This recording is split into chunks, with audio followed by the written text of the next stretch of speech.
Bueno, pues os quería contar este cuento que me parece muy apropiado para estos días.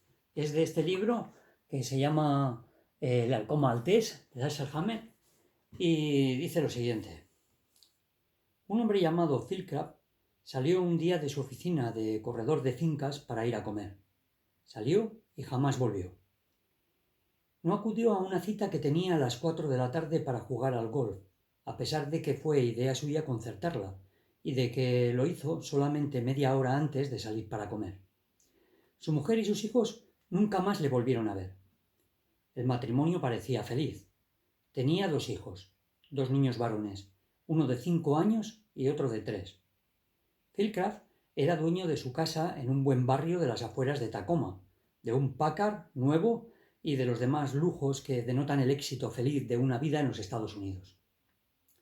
Phil Crabb había heredado $70,000 de su padre, y el ejercicio de su profesión de corredor de fincas aumentó aún más su peculio, que ascendía a unos $200,000 en el momento de su desaparición. Sus asuntos estaban en buen orden, aunque existían entre ellos algunos aún pendientes. El hecho de que no hubiera tratado de concluirlos era una clara prueba de que no había preparado su desaparición. Por ejemplo, un negocio que le hubiera supuesto un bonito beneficio iba a concluirse al día siguiente al de su desaparición. Nada indicaba que llevara encima más de 50 o $60 en el momento de esfumarse. Sus costumbres durante los últimos meses eran lo suficientemente conocidas como para descartar cualquier sospecha de vicios ocultos o de la existencia de otra mujer en su vida, aunque tanto lo uno como lo otro cabían dentro de lo posible. Desapareció, como desaparece un puño cuando se abre la mano. Bueno, eso ocurrió en 1922. En 1927 yo estaba trabajando en una de las grandes agencias de detectives de Seattle. Un día se nos presentó la señora Flitcraft y nos dijo que alguien había visto en Spokane a un hombre que se parecía prodigiosamente a su marido. Fui allí y efectivamente era Philcraft. Llevaba viviendo en Spokane un par de años bajo el nombre de Charles, nombre de pila, Pierce. Era propietario de un negocio de automóviles y tenía unos ingresos de 20 o $25,000 al año, una esposa, un hijo de menos de un año y una buena casa en un buen barrio de las afueras de Spokane. Solía jugar al golf a las 4 de la tarde durante la temporada. Spade no había recibido instrucciones acerca de lo que debía hacer si encontraba a Philcraft.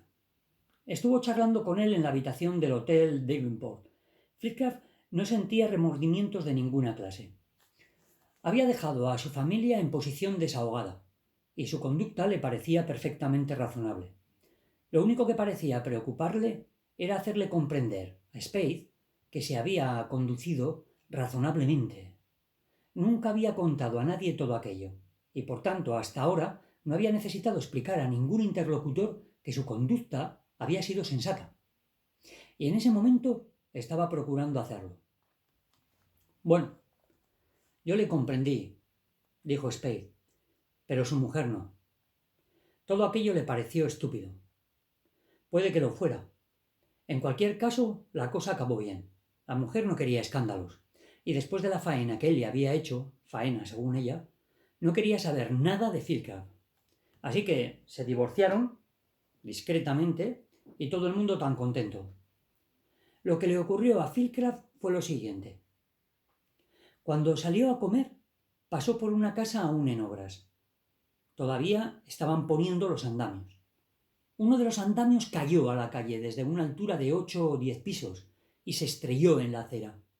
Le cayó bastante cerca. No llegó a tocarle, pero sí arrancó de la acera un pedazo de cemento que fue a darle en la mejilla.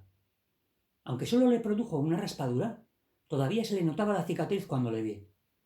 Al hablarme de ella se la acarició con cariño. Naturalmente el susto que se llevó fue grande, me dijo, pero la verdad es que sintió más sorpresa que miedo. Me contó que fue como si alguien hubiera levantado la tapa de la vida para mostrarle su mecanismo. Philcraft había sido un buen ciudadano, un buen marido y un buen padre. no porque estuviera animado por un concepto del deber, sino sencillamente porque era un hombre que se desenvolvía más a gusto estando de acuerdo con el ambiente. Le habían educado así. La vida que conocía era algo limpio, bien ordenado, sensato y de responsabilidad. Y ahora, una viga al caer le había demostrado que la vida no es nada de eso. Él, el buen ciudadano, esposo y padre, podía ser quitado de en medio entre su oficina y el restaurante por una viga caída de lo alto. Comprendió que los hombres mueren así, por azar, y que viven solo mientras el ciego azar los respeta. Lo que le conturbó no fue primordialmente la injusticia del hecho, pues lo aceptó una vez que se repuso del susto.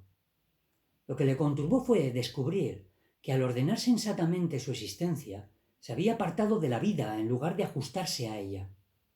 Me dijo que, tras caminar apenas 20 pasos desde el lugar en donde había caído la viga, comprendió que no disfrutaría nunca más de paz hasta que no se hubiese acostumbrado y ajustado a esa nueva visión de la vida.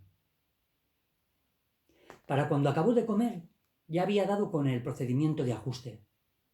Si una viga al caer accidentalmente podía acabar con su vida, entonces él cambiaría su vida, entregándola al azar por el sencillo procedimiento de irse a otro lado. Me dijo que quería a su familia como los demás hombres quieren corrientemente a las suyas, pero le constaba que la dejaba en buena posición, y el amor que tenía por los suyos no era de la índole que hace dolorosa la ausencia. Se fue a Seattle aquella misma tarde, y desde allí a San Francisco. Anduvo vagando por aquella región durante un par de años, hasta que un día regresó al noroeste. Se estableció y se casó en Spokane. Su segunda mujer no se parecía a la primera físicamente, pero las diferencias entre ellas eran menores que sus semejanzas. Ya sabe usted, mujeres las dos, de esas que juegan decentemente al bridge y al golf y que son aficionadas a las nuevas recetas para preparar ensaladas. No lamentaba lo que había hecho. Le parecía razonable. No creo que nunca llegara a darse cuenta de que llevaba la misma clase de vida rutinaria de la que había huido al escapar de Tacoma. Y sin embargo, eso es lo que me gustó de la historia.